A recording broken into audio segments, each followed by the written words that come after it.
Buenas tardes a todos los asistentes.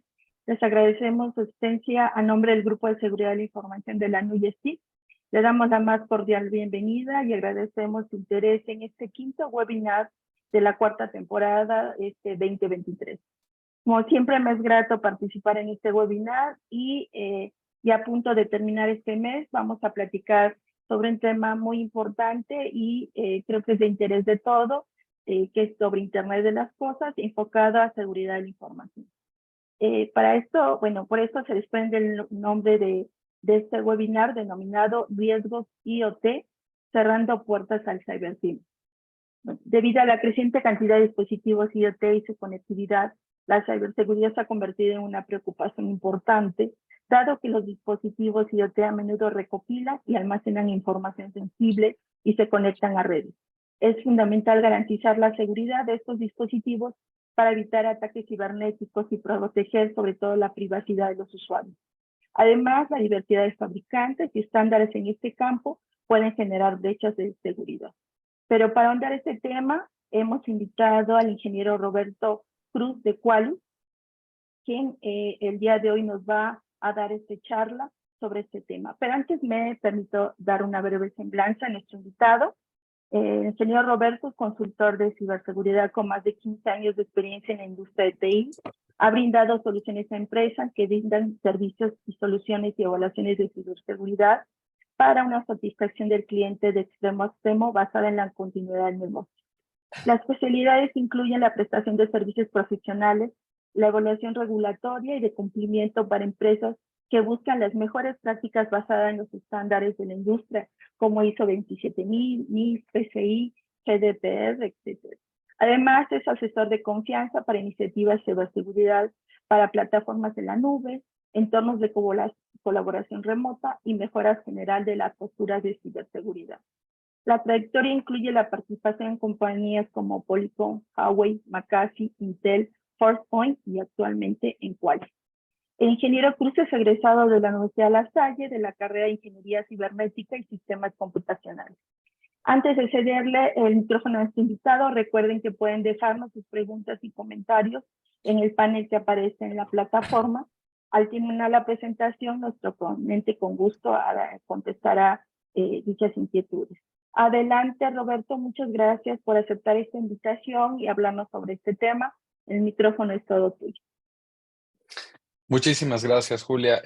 Hola a todos, bienvenidos a esta sesión. Para mí es un placer estar aquí con ustedes y pues bueno, espero que la información que les voy a compartir sea de su agrado, de su interés y que encuentren provechoso todo esto de la manera en que podamos intercambiar impresiones o aclarar dudas al final de esta sesión.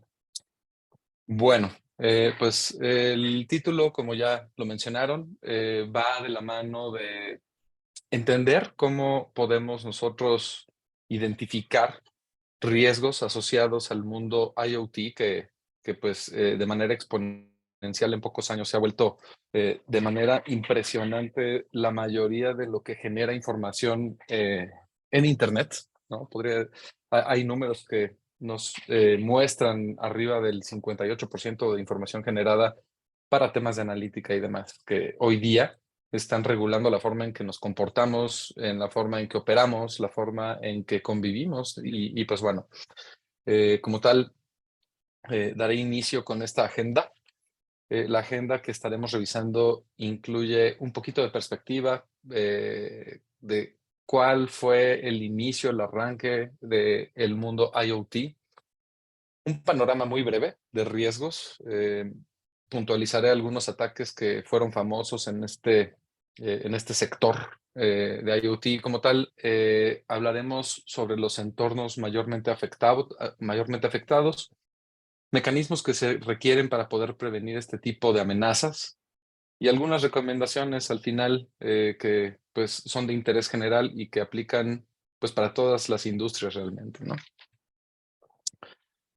Algunos hitos relevantes en la historia de IoT incluyen el nacimiento de este término en 1999 en MIT con Kevin Ashton, y fue en el 2000 que LG anuncia el primer refrigerador inteligente. elemento de hogares en donde ya podíamos tener esta perspectiva, posiblemente de alimentos que pudieran estar dañados, en fin, cuestiones curiosas que posiblemente algunos de nosotros tenemos en casa hoy día. En 2007 surge el primer iPhone. En 2008 el número de dispositivos conectados ya supera el número de humanos. Impresionante. Google hace las primeras pruebas en 2009 también sobre autos con conducción autónoma. Perdón, Roberto, no sé si la presentación no se ve, o no sé si estés Una, algo. una disculpa. Sí, no te preocupes. Adelante. No noté cuando perdí la compartición, pero creo que aquí ya lo podemos ver, ¿correcto? Sí, adelante, adelante. Buenísimo, buenísimo, una disculpa por eso. Y bueno, la agenda, como la mencionaba, incluye estos temas, los antecedentes, el panorama de riesgos, donde haremos eh, referencia a algunos de los ataques más conocidos, entornos mayormente afectados, como mencionaba, los más relevantes actualmente, mecanismos requeridos para entender cómo mitigar los riesgos más preponderantes y algunas recomendaciones que, como decía yo, pues son de interés general para este tipo de amenazas. Por ahí mencionaba, alcanzaron a escuchar, pero no ver, íbamos por ahí del 2009, pasando desde el acuñamiento o el acuñado de este término IoT, ¿no? Que nace en el 99, pasando por el primer dispositivo conectado, un refrigerador de LG, el surgimiento del iPhone, el vernos rebasados en dispositivos con conexión a Internet eh, versus nuestra cantidad de población mundial, el primer auto de conducción autónoma, el primer dispositivo fitness, como se le conoce hoy día, para poder rastrear cómo está la aptitud física, ¿no? Hoy día mucha gente recurre a este tipo de dispositivos para estar viendo cuántos pasos camina al día, presión arterial, cuestiones por el estilo. Eh, esto sigue en constante crecimiento y Gartner en 2011 ya en términos empresariales, en términos pues bueno, de relevancia en cómo el mundo está asociado al IoT, ya lo generaliza como una tecnología emergente. Gartner es esta compañía consultora que muchos de ustedes seguramente identifican, con información muy, pero muy interesante, muy granular y que pues sigue actualizándose constantemente. El Consorcio Industrial de Internet fue fundado en 2014 por AT&T, Cisco, GE, IBM y Intel, con este crecimiento importante de IoT, donde ya realmente vemos que esta tecnología, esta tendencia de procesamiento de información, de analítica, de datos generada por dispositivos que reemplazan mucha labor humana automatizada, pues requiere ya un mecanismo de estandarización.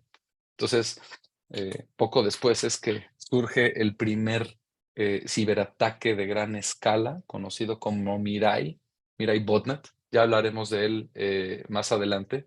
Entonces aquí podemos ver, digo, seguramente hay más hitos, más puntos en el tiempo que son importantes, pero creo que estos nos dan una perspectiva de esta tendencia creciente y de cómo cobró relevancia en nuestra vida actualmente, ¿no?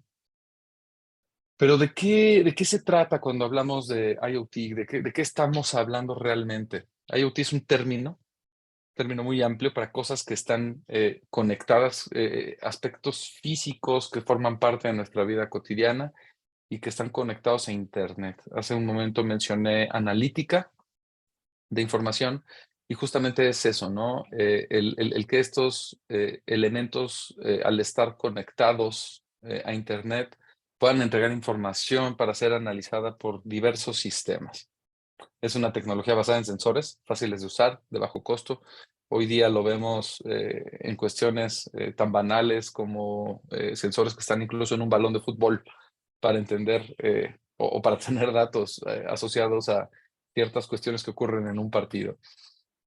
Impulso de servicios en la nube, tal cual como les digo, el dato no sirve de nada si no genera información. Entonces, esta información justamente requiere un procesamiento de recursos de gran escala y pues la nube es ese receptáculo para generar toda esta analítica y pues se ha potenciado de manera importante este tipo de servicios, ¿no?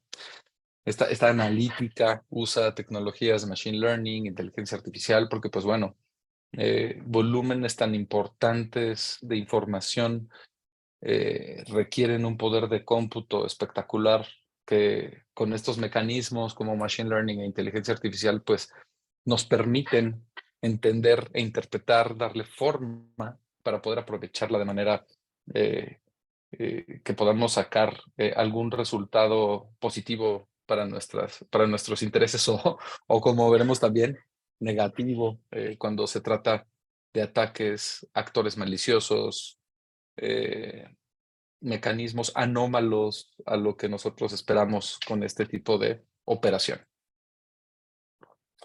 Hay distintos tipos de IoT.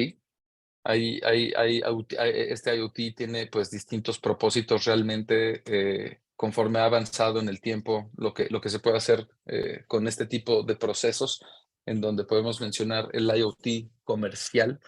Aquí podemos mencionar algunos ejemplos como el sector médico, el sector de transporte, ¿no? Estas industrias lo utilizan muchísimo, ¿no? Aquí, pues, algunos ejemplos podría ser un marcapasos o los mismos dispositivos que mencionábamos hace un momento de fitness, estos de rastreador de salud o de aptitudes físicas, son algunos de los usos comerciales que tiene este tipo de IoT. El IoT de consumo, ¿no? O para los consumidores, que pues básicamente en términos generales es el de uso diario, ¿no? Aquí están los electrónicos, el Alexa, estos asistentes de voz que nos pueden ayudar a controlar cómo interactuamos con nuestra casa, con la iluminación, por poner algunos ejemplos, ¿no? El IoT industrial, este es importantísimo. Este ha cambiado la manera en la que nosotros vemos los esquemas de automatización, piso, planta, proceso, interfaz máquina humano. Y como tal, pues bueno, aquí hay sistemas de control digitales, sistemas agrónomos que son inteligentes. Y bueno, hablando de sistemas agrónomos, pues bueno, aquí el sector de alimentación y energía también, pues ocupan también a la vez, pues todos estos mecanismos de Big Data para hacer nuestras vidas mejores en ese sentido, ¿no? IoT a nivel infraestructura. Aquí, pues bueno, mucho interés para este foro. Cuando hablamos de infraestructura, pues en particular, pues de TI, infraestructura tecnológica. Es muy fácil para la gente aprovechar estos sistemas, pues para hacer ciudades inteligentes, para comunicarnos, para tener un ojo, por ejemplo, o constante en términos de monitoreo no solamente de sistemas informáticos, pero de la misma ciudad, ¿no? Aquí estos centros de control C3, C4, C5, que cada vez tienen más Cs de por medios, pues bueno, aquí cobra una relevancia importante y que intrínsecamente se conecta con el resto de los modos de IoT que tenemos hoy día en operación.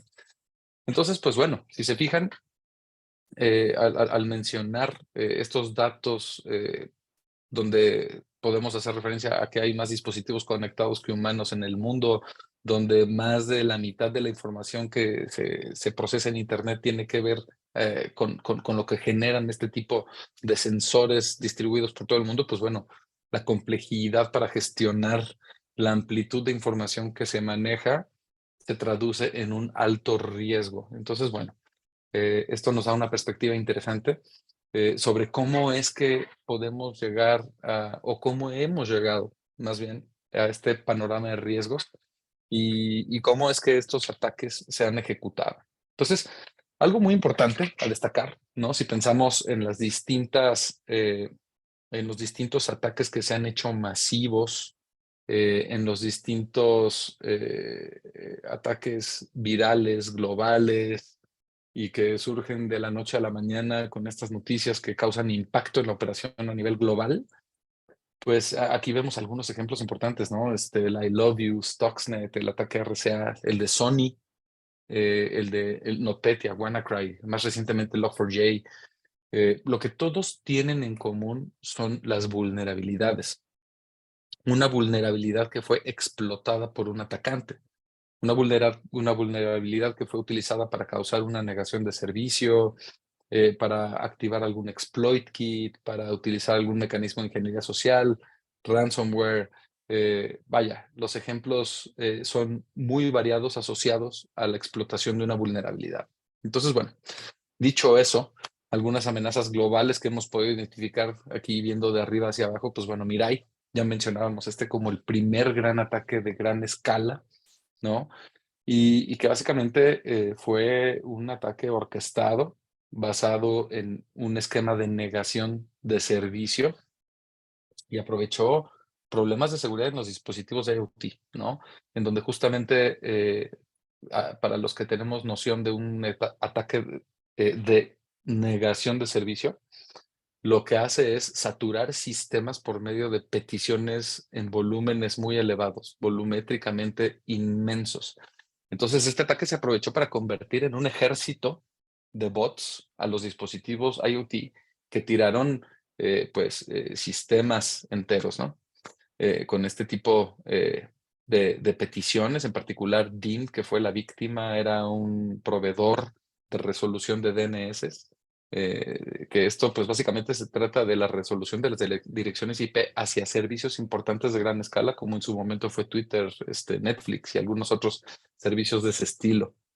TrendNet fue otro muy famoso, muy conocido, tal vez algunos no lo identifican bien por su nombre, pero lo que hizo este ataque a nivel global fue vulnerar cámaras de video, ¿no? De videovigilancia, pero caseros, que normalmente están conectados al internet pues, de la casa.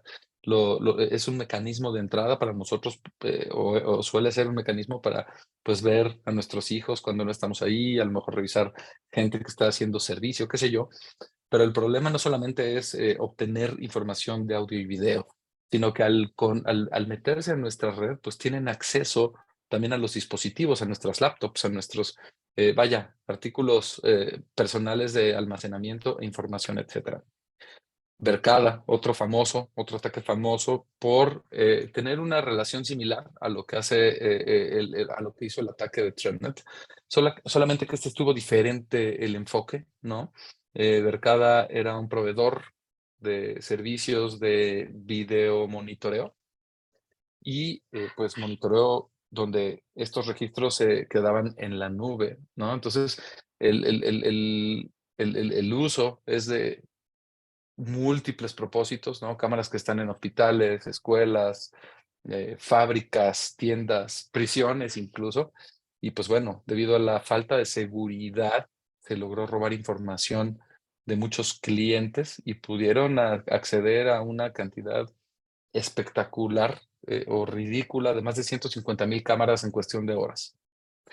De igual manera, el Stuxnet, otra amenaza que fue muy, muy grave, afectó una planta pues, de purificación de uranio nada más y nada menos que en Irán, la cual fue atacada, ¿no? Y pues lo que se pudo hacer fue plantar eh, pues, mecanismos maliciosos vía gusanos hacia terminales de Windows, donde se ejecutaba el software Siemens Step 7. Este es un software utilizado para sistemas industriales donde no hay intervención humana. Entonces, podrán imaginarse la gravedad del asunto con este tipo de ataques. Entonces, bueno, aquí del lado derecho podemos ver una referencia, ¿no? En donde, pues bueno, hay distintos tipos de técnicas que se usan con este tipo de amenazas, en donde hay, explotación de servicios remotos, colección de datos que están almacenados en la nube, ejecución de comandos de manera remota, y elevación de privilegios, abusar de estos privilegios para controlar mecanismos remotos. Y al día de hoy es algo muy, muy, muy grave que sigue siendo latente en la industria en distintos sectores. Entornos mayormente afectados, ¿no? Entonces, bueno, aquí vamos a ver cómo se aterriza todo esto hacia la vida cotidiana, hacia cómo nosotros, digo, más allá de estos ataques globales y estas organizaciones tan grandes pudieron verse afectadas, pues no solamente este tipo de entidades están en riesgo, sino que, pues bueno, nosotros, nuestra operación, nuestro trabajo, nuestra vida diaria, pues también se puede ver afectada, por supuesto, con este tipo de mecanismos, ¿no? Un entorno es el de los administradores de TI, en donde, pues bueno, hay una serie de aristas que crean complejidad, que crean riesgo y que, bueno, podemos considerar desde distintos aspectos, ¿no? Eh, Hay múltiples puntos de entrada que pueden causar un daño potencial. La complejidad en un entorno, en un ambiente de cómputo va creciendo desde endpoints, centros de datos, nubes públicas, privadas, contenedores, aplicaciones web. Vaya, cada vez tenemos más mecanismos a la mano para procesar información, para atender servicios, para entregar algún tipo de información por distintas vías pues esto también es una puerta de entrada para los atacantes, ¿no? La recolección de datos aislada, ¿no? Cuando estamos trabajando con todos estos entornos y necesitamos administrar, necesitamos resolver problemas, pues bueno, al final del día son muchas con este entorno creciente, son muchas las fuentes que generan esta información y cuando necesitamos remediar, pues bueno, estamos encontrando que no hay un vínculo directo y pues que el proceso humano que va de por medio suele ser complicado y esto pues se traduce o al final del día deriva en una falta de visibilidad importante, muy importante. Un ecosistema mal alineado nos lleva, como decía, ¿no? Tener muchas soluciones. Esto es una naturaleza de todas las organizaciones, el ir cubriendo necesidades conforme las vamos identificando o conforme vamos pudiendo implementarlas, pagarlas, incluso, ¿no? Muchas veces quisiéramos hacer nuestra carta a Santa Claus y no es necesariamente lo que podemos hacer, obtener o implementar.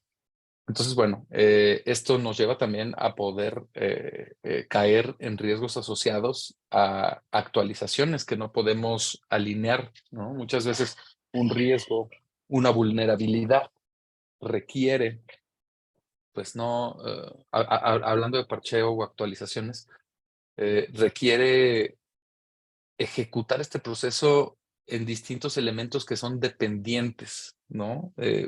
Un ejemplo sería oye, estamos en la versión más reciente de Zoom que estamos utilizando ahorita y si lo quieres actualizar, pues ¿qué crees? Estás en un sistema operativo obsoleto, entonces hay que actualizar el sistema operativo, pero también hay que actualizar Zoom y posiblemente de la mano otras tantas dependencias posibles. Entonces, aquí caemos en un problema de ecosistema en donde se permea y se propaga un problema.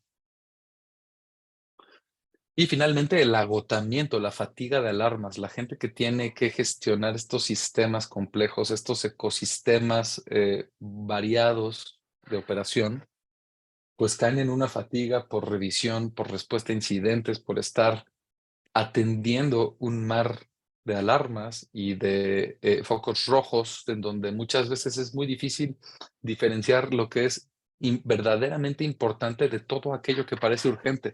A veces es como encontrar una aguja en un pajar, el poder identificar dónde está el verdadero dolor, dónde se encuentra la criticidad, cuáles son las joyas de la corona, en dónde debo enfocar primero mis esfuerzos para poder salir del problema, ¿no?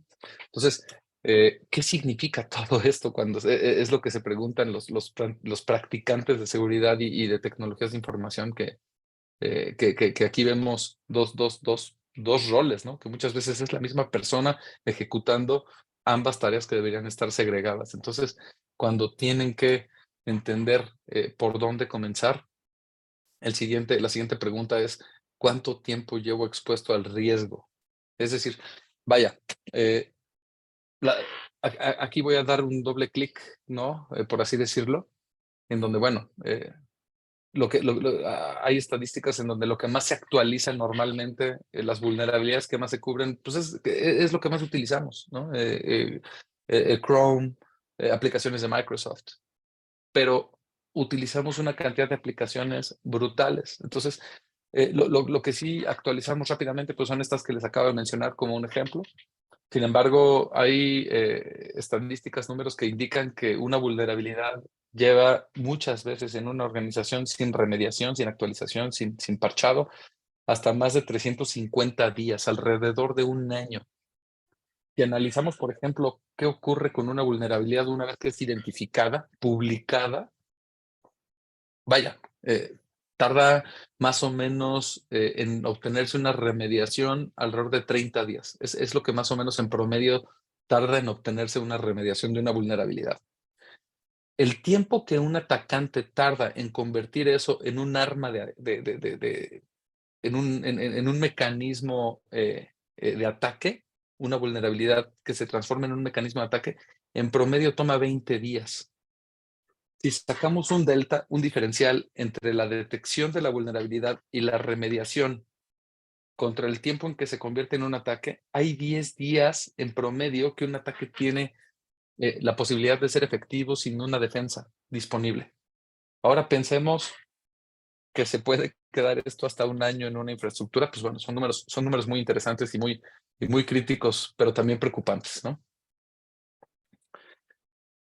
El ecosistema móvil, ¿no? Es otro entorno preocupante, ¿no? La forma en que se puede propagar, ¿no? Porque pues al final del día, esto, si bien representa nuestro día a día en una vida personal, pensemos en cómo las organizaciones, las distintas instituciones, y más ahora con COVID, ¿no? Se potenció todo eso, el incremento fue 30% mayor de lo esperado, de la adopción de los dispositivos móviles como un mecanismo de trabajo, de operación de nuestro día a día, ¿no? Permitiendo que los usuarios tengan información sensible, información organizacional, corporativa, crítica, eh, en su bolsillo, ¿no? Y aquí, si pensamos de nuevo en vulnerabilidades, en problemas de actualización, en configuraciones mal aplicadas, pues aquí a la izquierda, pues podemos ver las capas que de entrada ya son un problema, ¿no? En un dispositivo móvil, que van desde los aplicativos, que muchas veces no vienen de fuentes confiables, que vienen, vaya, si bien existen ahí algunos mecanismos para control de dispositivos, pues al final va a ser muy difícil que un empleado o un miembro de alguna organización o institución pues deje de hacer cosas de propósito personal, en donde incluso pues hay sitios de pornografía, de apuestas, por mencionar algunos que son verdaderamente peligrosos, entre montones de cosas que pueden inyectar malware, y malware que se vuelve efectivo al no tener pues mecanismos de prevención. Algunas capas que podemos mencionar son las propias aplicaciones, como estoy diciendo, sistemas operativos, el propio firmware, ¿no? De los aparatos e incluso el hardware, ¿no? En donde muchas veces se ven vulneradas hasta las cámaras de los dispositivos para obtener biométricos. Entonces, bueno, si vamos viendo las capas y cómo se puede ir propagando un problema, pues bueno, pasamos por las redes de comunicación, Wi-Fi públicas que agarramos por todos lados en todo momento, la propia infraestructura celular que nos lleva a Internet, ¿no? Ahí, pues bueno, están todas las tiendas de aplicaciones a nivel organizacional o de vendors, vaya, proveedores de infraestructura y aplicativos, pues bueno, todos los updates que muchas veces no ocurren, todos los almacenamientos y respaldos que muchas veces, pues bueno, nos llevan a noticias donde se ha vulnerado un respaldo importante. Y pensando en esto que les mencionaba, donde los miembros de organizaciones o de instituciones llevan información sensible en sus dispositivos, imagínense cuánto de esta información no ha terminado en respaldos que no tenemos ni idea, información sensible, crítica de nuestra organización, en respaldos de nubes que ni siquiera tenemos control y no sabemos cómo se propaga. Finalmente, pues bueno, todo lo que tiene que ver con hablando de propagación, Una vez que llegan estos mecanismos de malware, de ataque, cuestiones anómalas asociadas a actores maliciosos, pues bueno, ya la propagación se vuelve todavía más peligrosa hacia sistemas de correo electrónico, archivos o repositorios donde se comparten cantidad de información crítica y aplicativos en general de múltiples propósitos, no solamente públicos, sino de operación de una organización en particular. Entonces, bueno, aquí podemos ver todas las capas, todas las aristas y vectores hacia donde un malware, un ataque tiene pues un medio de propagación y pues bueno, el dispositivo móvil forma parte de este universo del Internet de las cosas, ¿no?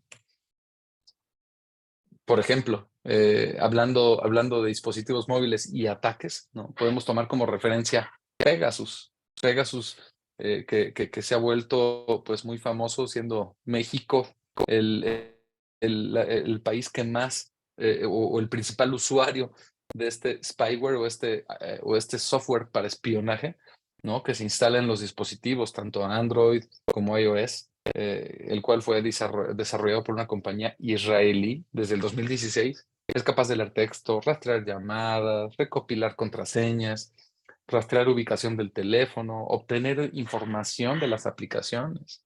El alcance es sumamente amplio y a pesar de que ha habido parches, ¿no? El caso Apple ha liberado parche para cuando menos 3 vulnerabilidades, afectando información a nivel kernel, memoria que conlleva con mecanismos de jailbreak e incluso robo de información y corrupción de memoria mediante clics desde el navegador Safari.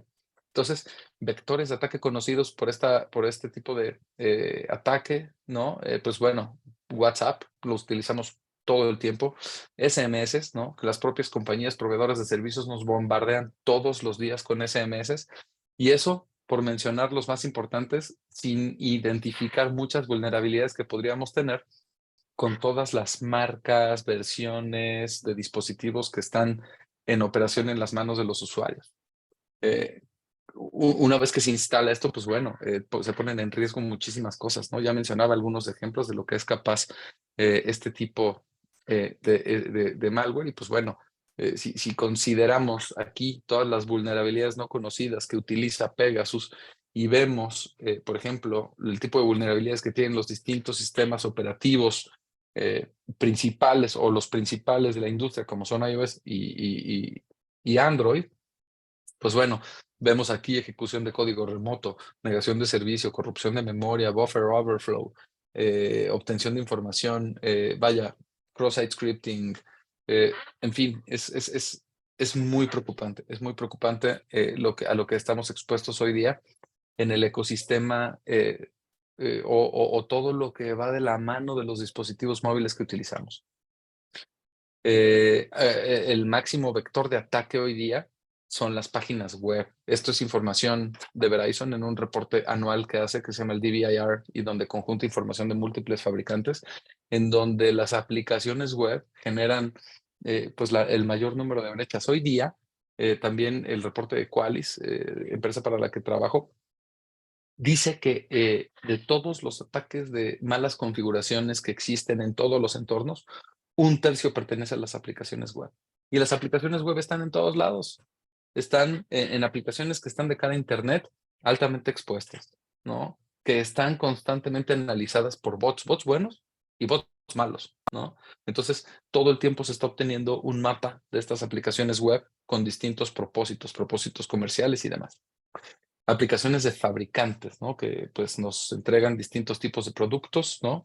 En donde la postura de riesgo es desconocida. No sabemos qué prácticas de seguridad aplican. No conocemos el código fuente porque son temas propietarios y además están procesando datos críticos de nuestra operación. Aplicaciones internas que son personalizadas, que se desarrollan muchas veces utilizando código público que está en GitHub y que hay una funcionalidad ahí disponible. O hoy día, ChatGPT, ¿no? La herramienta de inteligencia artificial de moda. Entonces, son elementos de programación que además están asociados a dominios específicos de nuestra organización, ¿no? Las utilizamos muchas veces para empleados, para proveedores y como dije, en una gran mayoría de las ocasiones se desarrollan sin consideraciones de ciberseguridad. Aplicaciones en las nubes públicas. Aquí todos los proveedores nos dicen que sus nubes son seguras en términos de arquitectura, pero el proveedor no se hace responsable de tus aplicaciones, de tus APIs, y una vez que nosotros comenzamos a operarla, a crear interfaces, conexiones, privilegios, accesos, ahí es en donde se abre la puerta para los atacantes, mediante configuraciones erróneas.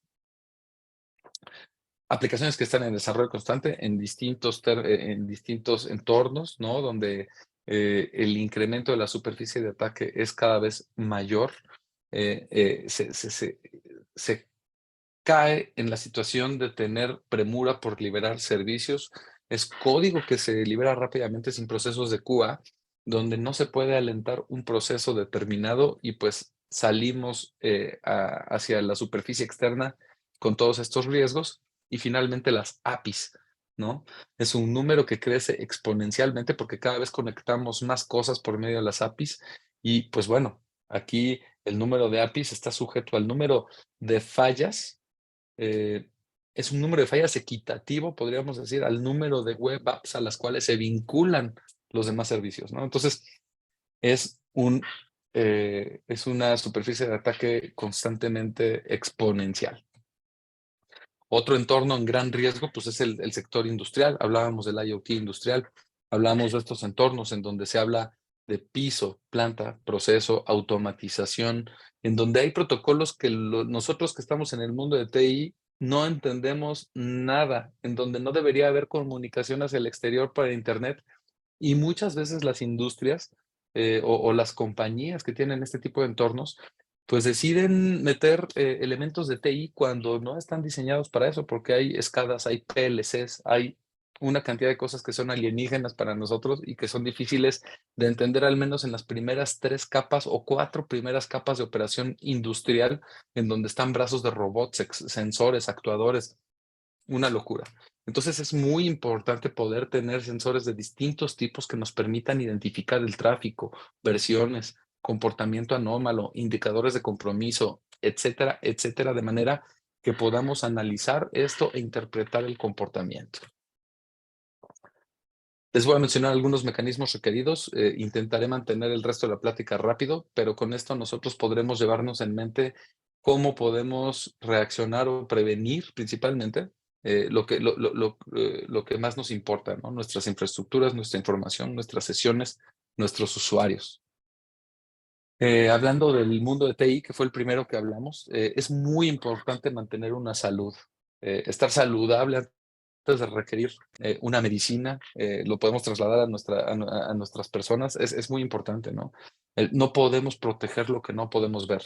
Siempre hay que tener inventarios completos de todo lo que ocupa una dirección IP en nuestra organización, llámese gestionado por nosotros o no gestionado. Poder actualizar de manera proactiva y reactiva, ambas son muy importantes.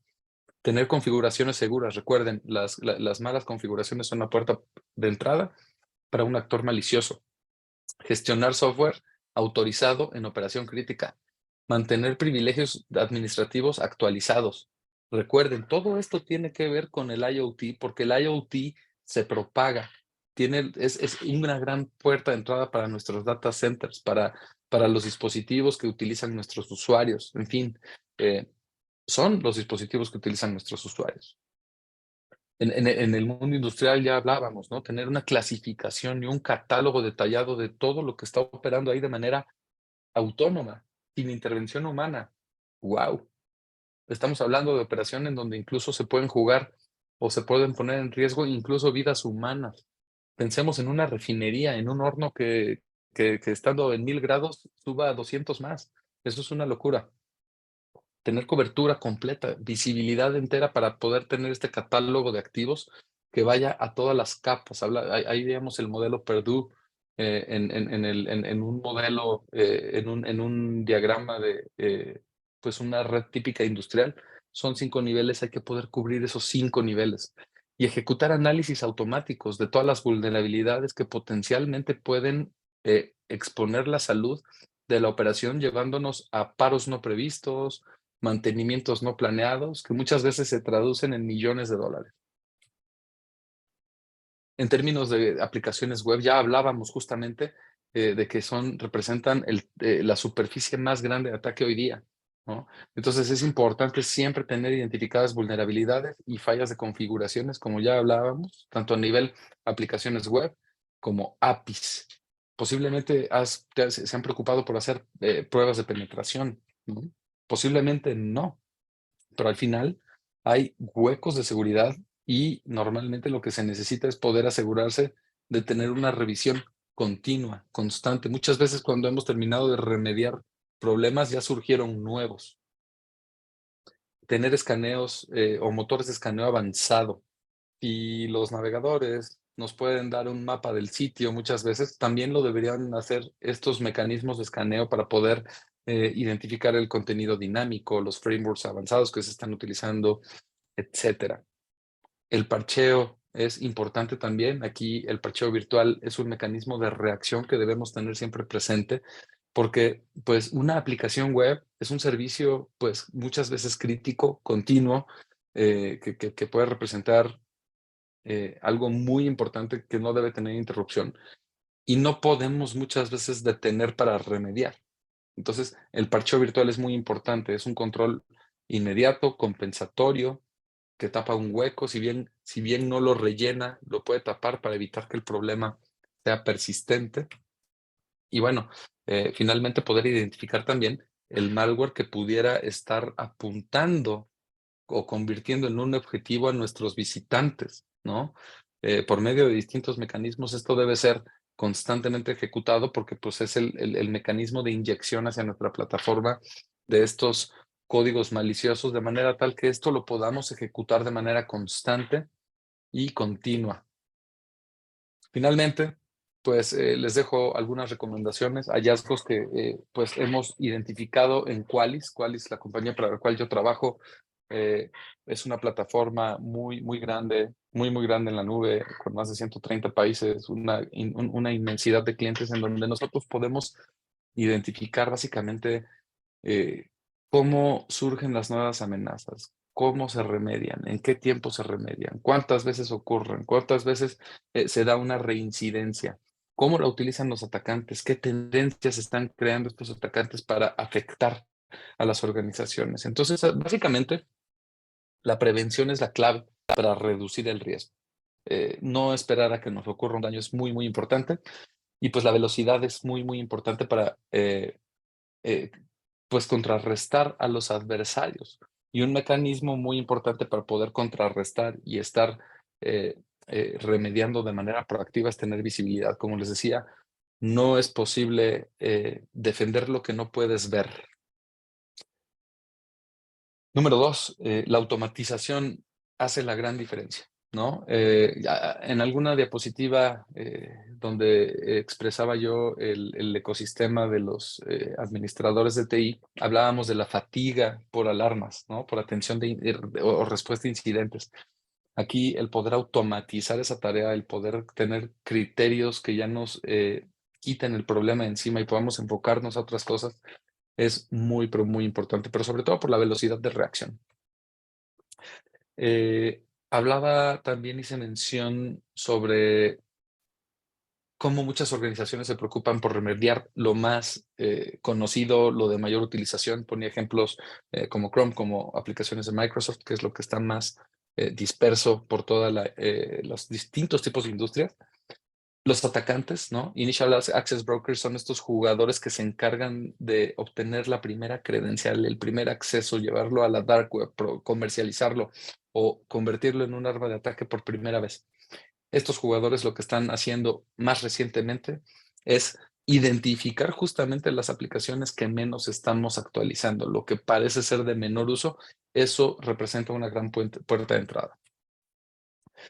Las fallas en configuración, hablábamos de las aplicaciones web, ya les di una perspectiva de qué podemos hacer. Es importante ser proactivo, en verdad, concientizar a nuestros equipos de desarrollo para que puedan adoptar prácticas seguras en la construcción de este tipo de servicios. Y finalmente, estas fallas de configuración abren la puerta para los atacantes mucho, pero muchísimo, muchísimo en la nube. Hablábamos de los proveedores, cómo te prometen arquitecturas seguras, pero cómo somos nosotros los responsables finales de que esto no derive en ransomware, porque ransomware es el impacto más recurrente durante el último año y durante los últimos 2 años ha sido el impacto más recurrente eh, como resultado de la explotación de las malas configuraciones o vulnerabilidades basadas en fallas en configuración. Entonces, estas son nuestras recomendaciones. Esto es lo que nosotros consideramos importante o lo que consideramos más crítico que deben tener en cuenta todos los tipos de organizaciones. Y pues con eso cierro esta plática y les agradezco verdaderamente su atención y espero que haya sido de provecho toda esta información que les he compartido. Muchas gracias, Roberto. Realmente es una información valiosa y yo la verdad me siento entre preocupada y ocupada, unas en el manejo de las tecnologías, las infraestructuras en las cuales la mayoría de nosotros trabajamos, en las cuales tengo aquí un Siri, tengo aquí un Alexa, no sabemos qué está haciendo, ¿no? Y bueno, más o menos uno sabe cómo manejar esa parte o de qué forma podemos protegernos. Pero me imagino de esos Totalmente. usuarios en las cuales se van al centro y compran una cámara, ¿no? Y lo ponen afuera de su casa, sin conocimiento de qué actualizar, sin conocimiento tal vez que tenga una contraseña por omisión y hay que cambiarla, o ni siquiera trae una contraseña, o ni siquiera hace actualizaciones, o esas cámaras que les pones a los bebés en el cuarto, para cuidar tu casa. O sea, realmente es sorprendente y cómo sensibilizar, porque es muy difícil que este tipo de usuarios comprendan toda esta parte técnica, pero sí es dar conocimiento, informar y saber cuáles son los riesgos al comprar este tipo de dispositivos. Esto es muy importante. Yo creo que nos llevamos a nuestras comunidades para poderlo informarse sobre todo y saber más adelante pues qué hacer, ¿no? Y muchas veces nos preguntamos si por qué no actualizan, si muchas veces ni actualizan su sistema operativo, ¿no? Mucho menos toman en cuenta actualizar este tipo de dispositivos. No es una tecnología en la cual sí nos ha ayudado, sí nos ha automatizado muchas cosas, pero también nos ha puesto vulnerables dependiendo en algún punto de su utilización, ¿no? Entonces sí es importante tener conocimiento. Entonces paso con mi compañero Gabriel, por favor, para las dudas, comentarios, sugerencias y nuevamente Roberto, gracias. Adelante, Gabriel. Gracias, Julie. Buenas tardes a todas y todos. Roberto, muchas gracias. Sí, afortunadamente tenemos participación de nuestra comunidad. Algunos de ustedes, si quieren animarse a abrir el micrófono, levanten su mano virtual, por favor. Y mientras le planteamos a Roberto las que están ahora en las preguntas y respuestas. Pregunta Daniel Salazar, Roberto, ¿consideras que el IoT se encuentra maduro en lo que se refiere a ciberseguridad? Pues mira, al menos tenemos una claridad muy amplia de lo que está mal. Sí está maduro en términos de seguridad, de ciberseguridad, porque como mencioné por ahí, en algún punto existen los bots buenos, los bots malos. Tenemos un buen conocimiento de los protocolos. Ya hay mucha madurez en cómo entender, en cómo controlar, pero definitivamente las vulnerabilidades son crecientes. No existe la bala de plata. Por mucha madurez que hay en el mercado y los mecanismos para identificar problemas, no existe la bala de plata. Entonces, siempre vamos a estar expuestos y pues hay que estar constantemente actualizados, constantemente informados, pero como bien dijo Julia, con mucha concientización al respecto sobre el uso de esto, no solo como usuario, pero como administrador, ¿no? Entonces, mientras estemos ahí al día, vamos a poder mitigar un porcentaje muy importante. Sí hay madurez. Gracias. ¿Consideras que el IoT es o será más vulnerable con esta proliferación de herramientas de inteligencia artificial que poco a poco se han masificado? Definitivamente.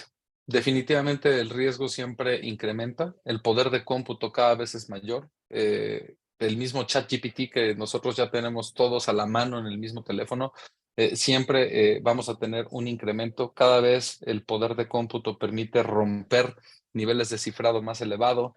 y como tal, pues estos mismos bots, ¿no? Hablando, por ejemplo, de las páginas web, cada vez pueden ejecutar e imitar el comportamiento humano. El bot es eso. El bot es un algoritmo, el bot es un algoritmo que imita el comportamiento humano y cada vez es más impresionante cómo incluso el movimiento del puntero en el escritorio imita eso, ya ni siquiera son movimientos rectos, ¿no? Entonces, sí, cada vez va poniéndose más complejo el escenario. A mí me da mucho miedo la combinación, por ejemplo, de la inteligencia artificial cuando llegue el cómputo cuántico.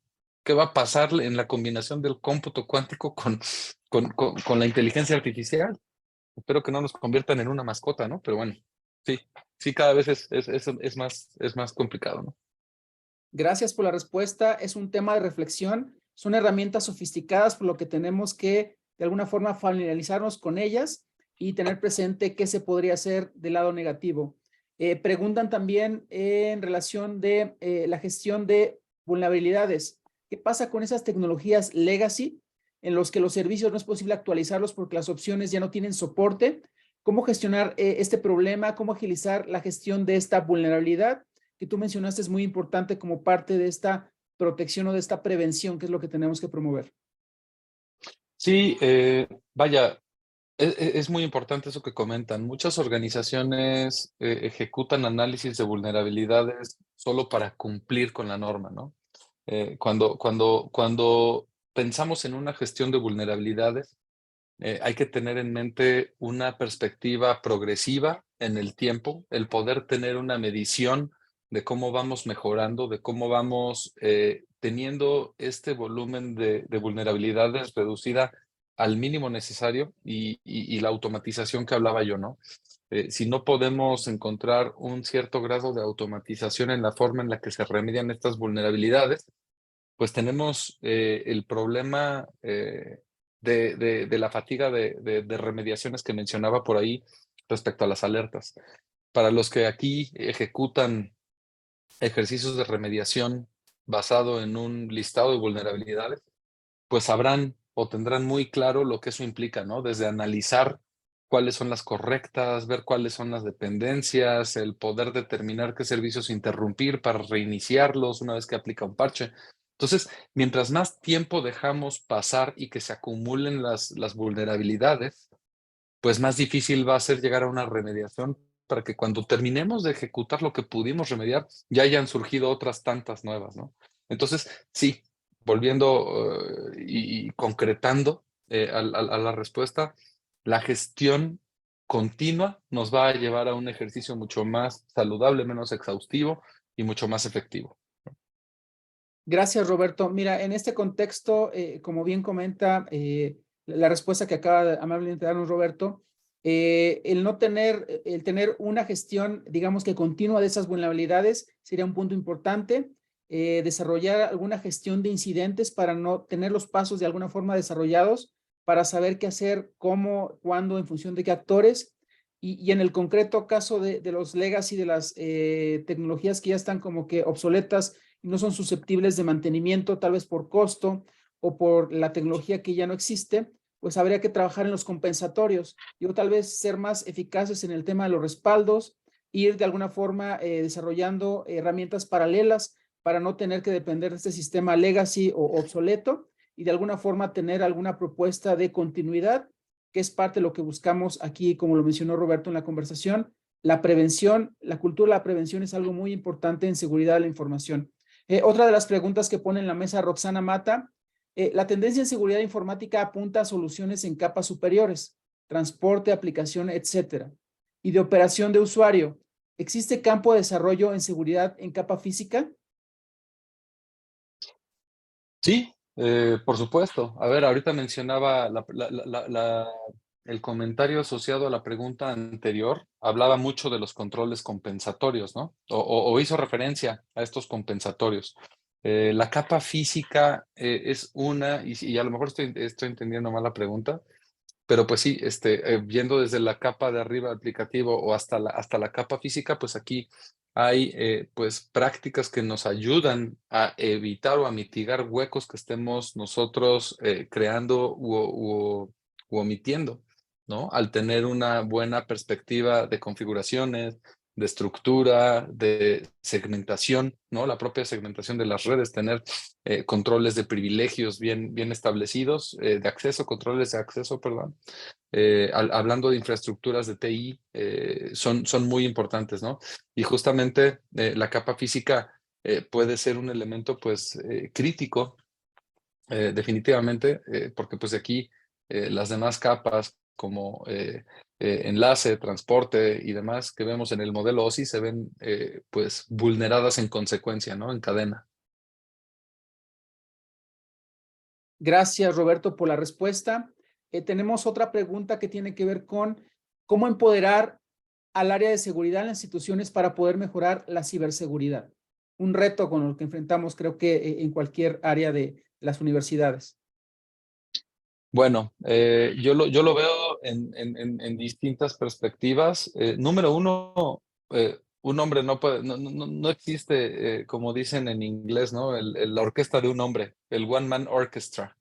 Es muy importante poder segmentar roles. Muchas personas se convirtieron en el director de seguridad, siendo inicialmente, conforme evolucionó el ciberriesgo, siendo el director de infraestructura de TI. Entonces, no puede ser una persona especialista o todólogo, ¿no? Difícilmente alguien que era administrador de firewalls, posiblemente, no digo que no lo exista o que no los haya, pero difícilmente esta misma persona se va a poder encargar de definir roles, procesos, gobernanza, alinearse a mejores prácticas, en donde pues muchas veces esto nos conlleva a poder establecer un gobierno de seguridad bien estructurado, definir responsabilidades a distintas capas, información, infraestructura, aplicativos. Entonces, yo creo que un empoderamiento cuando muchas veces no existe capacidad de inversión en infraestructura como tal, hay que hacer cuando menos infraestructura organizacional, poder segmentar roles, responsabilidades para poder definir procesos bien hechos de seguridad. Gracias, Roberto. ¿Alguien que se anime a tomar el micrófono para plantear de primera mano esta pregunta, inquietud, experiencia para tomar también en consideración las habilidades y conocimiento que tiene Roberto? Estamos en confianza, anímense. Para ya levantaron la mano. Gracias. Tenemos un usuario registrado como Hemeroteca. Si quiere plantear su pregunta, por favor. Hola, ¿sí me escuchan?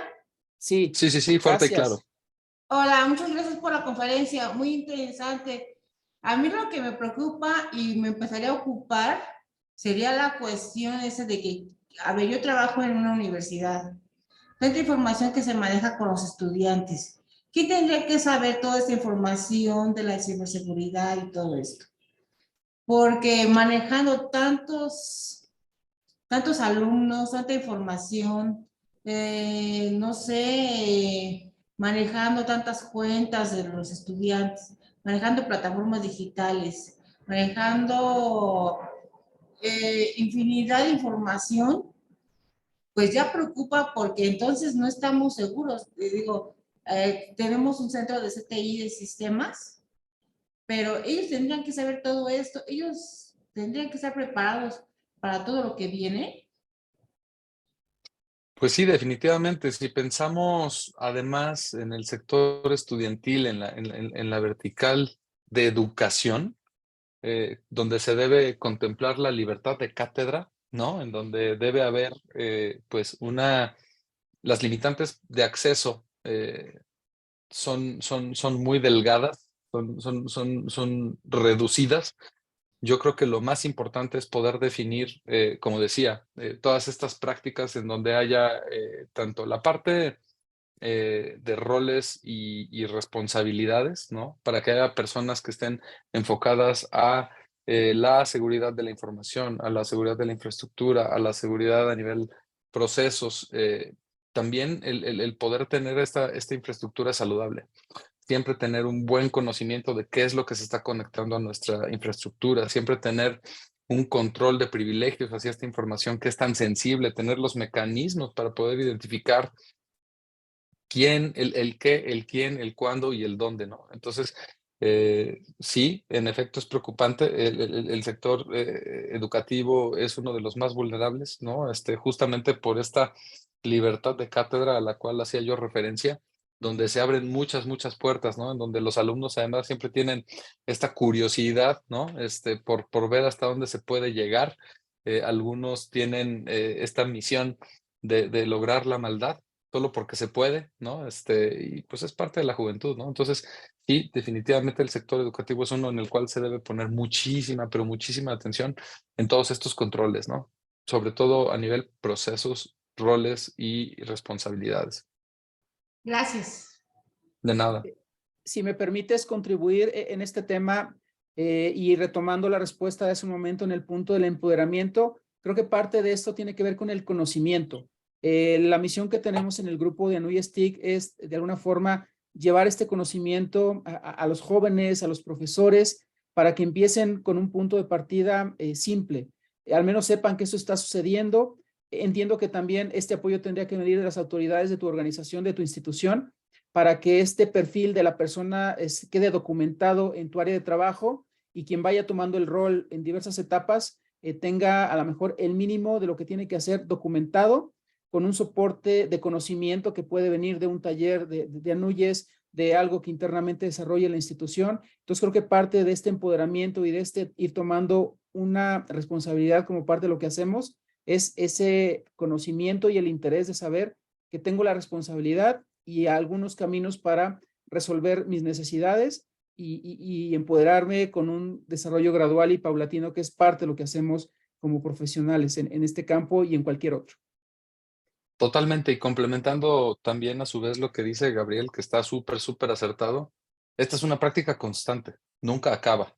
Debe tener revisiones continuas, ¿no? Si estás documentando tus procesos y si estás documentando quién hace qué y cómo lo debe hacer, eso debe actualizarse. Entonces, el ciclo de la ciberseguridad es constante, nunca termina, en donde a lo mejor ya terminaste esta documentación, estos procesos, este apego a algún tipo de norma. Lo que debe hacerse es una revisión constante, semestral, anual, ¿no? Y estar en esta mejora continua. Gracias, Roberto. Adelante, Israel Solano, que también tiene una pregunta y se conecta desde Durango. Hola, buenas tardes. Gracias. Felicitaciones al ponente. Tengo Gracias. una solicitud o si ustedes se dan cuenta, la educación, habla mucho de educación. Yo considero, ¿cuál sería lo prudente para empezar a educar? ¿A qué edad empezaremos a educar? Desde los libros de texto, porque si usted no me dejara mentir, es parte de la formación intrínseca que se debe de tener. Es decir, que ya no se puede quedar de soslayo, ya no se puede quedar aislada ese tipo de conocimiento que es la ciberseguridad. Entonces, aquí hablamos mucho de educación, mucho de cultura y hay muchos programas. ¿Cuál considera usted el nivel que sea prudente empezar a educar a toda nuestra niñez y nuestro futuro de México? Pues mira, desde hace años en organizaciones previas en las que he trabajado había programas de concientización para niños, ¿no? Ya los niños tienen hoy tabletas, plataformas de videojuego colaborativo, ¿no? Mis propios hijos, no me gusta, pero ya se meten en estos juegos con sus amigos, ¿no? Yo les inculco, ¿no? El no hablar con extraños, el coordinar sesiones solo con sus amiguitos, el hacerlo solo en algunos momentos del día, en no confiar en lo desconocido. Así que ya los niños de hoy ya son una generación de dispositivos, ¿no? Ya hoy ya tienen eso desde muy chiquitos, ¿no? En muchos casos. Y pues, en efecto, como dices, esta concientización debe comenzar desde la etapa de la primaria, porque cuando tienen este tipo de conciencia en donde están expuestos y deben prevenir, así como en un parque no deben hablar con un extraño, de igual manera no deben intercambiar información con quien no conocen, no deben descargar aplicaciones en sus tabletas que no sean de una fuente conocida, sin que su papá lo pueda validar, ¿no? Yo tengo los dispositivos de mis hijos controladísimos, monitoreados. Bueno, obviamente soy una persona que está en el mundo de ciberseguridad y tengo esto, pero debe de ir de la mano de los hijos y de los padres, ¿no? Yo creo que debe ir en conjunto este esfuerzo. de manera que los chiquitos tengan este nivel de conciencia, de saber que es un mundo muy peligroso al que se exponen, pero que los padres hagan eso mismo en acompañamiento. Entonces sí, desde etapa primaria es ya básico e importante. Gracias, agradezco la respuesta. A la Al orden, un contrario, gusto. Israel, gracias a ti por participar y plantear un tema muy, muy importante. Acabo de ponerles en el chat un recurso de algo en lo que participa también este grupo de seguridad de la información en ISTIC, que es una iniciativa desarrollada por personas preocupadas por las amenazas hacia los niños, principalmente, en cómo el Internet debería ser un espacio seguro para todas, todos, todes, que es el Festival de Ciberseguridad de Latinoamérica. Inicia en los próximos días, a partir de mañana, la segunda edición. Entonces, es un recurso en la que se van a tocar temas de la seguridad o la protección de este público que es el más joven. Es importante que ellos tengan lo más pronto posible esta información y sobre todo que la gente que supervisa sus actividades pues también tenga referencia de todo esto que tiene que tomarse en consideración. ¿Alguien más que se anime a tomar el micrófono?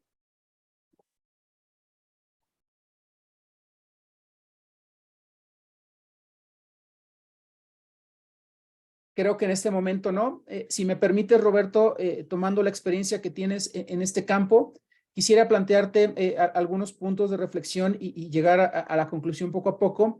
Mencionaste tú que la visibilidad es un factor crítico en la gestión de seguridad del IoT. ¿Cómo lograrlo en un ambiente de traiga su dispositivo, del Bring Your Own Device, que son dispositivos que no forman parte de la organización, pero también forman parte del ecosistema que tú ampliamente describiste en este punto?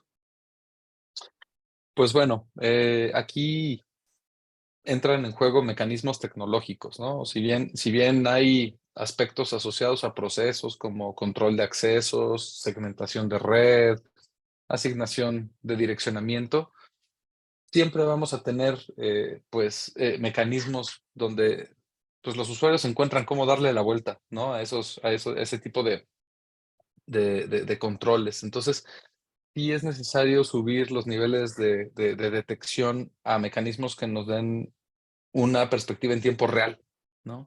Hay sensores en distintas capas, ¿no? Sensores a nivel analizadores de tráfico, sensores a nivel conectores hacia las nubes, ¿no? Que, por ejemplo, son entornos en donde hay recursos dinámicos, máquinas virtuales que se crean y se destruyen sobre demanda, y de igual manera sesiones, ¿no? Entonces, necesitamos cada vez afinar estos mecanismos de detección y combinar este tipo de sensores, ¿no? Desde los escáneres virtuales, los agentes, los analizadores de tráfico, los conectores de nube, de manera tal que podamos obtener una perspectiva 360 y que se actualice siempre en tiempo real, ¿no?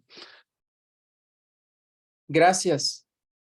En el tema que mencionaste del software Pegasus, es algo que va más allá de los controles conocidos o de los requisitos mínimos de seguridad. Es algo muy técnico, muy avanzado, y esto nos hace pensar que, por supuesto, la seguridad no es eficaz al 100% y en algún momento nos dañará alguna de las amenazas que están en la red, en el mercado. ¿Cómo reducir esta exposición como usuarios finales o como administradores de tecnologías en las organizaciones? Pues la realidad es que, número uno, están los mecanismos de control, ¿no? De los dispositivos móviles, en donde justamente pues, están estas tecnologías tipo MDM, mecanismos también de análisis de vulnerabilidades, pero al final del día todo se reduce a prácticas saludables, ¿no? Asegurarnos de poder limitar el software que se puede instalar desde una perspectiva organizacional, y desde una perspectiva personal, pues el también poder mantener siempre nuestros dispositivos actualizados, ¿no? Realmente luego nos da flojera, luego no estamos como que usamos el dispositivo todo el tiempo y no nos queremos dar el tiempo de actualizar las actividades más críticas tan básicas como nuestra banca en línea, ¿no? Evitar tener nuestros dispositivos mal actualizados o desactualizados, yo creo que es el punto más crítico, porque al final del día ya veíamos, ¿no? Todos los servicios ya están en la nube. Ya el tiempo en donde una aplicación completa estaba en un dispositivo móvil quedó hace mucho tiempo atrás. Entonces, las actualizaciones están en constante movimiento. Todo el tiempo hay actualizaciones a las que no les ponemos atención. Entonces, yo lo veo desde 2 puntos. Controlar la actividad de instalación de aplicaciones y mantener los sistemas actualizados, ¿no? Gracias, Roberto. Israel Solano pone en la mesa otra pregunta. Las redes neuronales son una realidad. ¿Qué riesgos reales se perciben en los dispositivos de IoT? Pues una red neuronal tiene pues como característica principal el autoaprendizaje, ¿no? Que la salida se convierta en la entrada y lo que fue en un principio un error se vuelva en un acierto, ¿no? Entonces, tienen esta capacidad constante de aprendizaje constante, ¿no? En donde pues esto va asociado hacia los bots que yo les comento. Estos bots que se utilizan tanto para propósitos buenos, ¿no? De marketing, de comercialización, de mejora de experiencia para los usuarios, pues actúa también en el mecanismo negativo, ¿no? Evaluando las aplicaciones, evaluando cómo nosotros estamos constantemente accediendo a servicios que están en línea. Entonces, pues en ese sentido, pues sí, las redes neuronales son un cambio importante y pues tener servicios asociados al análisis, a esta analítica, aprovechar la analítica buena es una herramienta importante como proveedor de un servicio, ¿no? No, llámese comercial, educativo o de la índole que sea, buscar este tipo de herramientas que nos den analítica de comportamiento son muy importantes. Gracias, Roberto. ¿Alguien más que quiera tomar el micrófono o plantear alguna pregunta?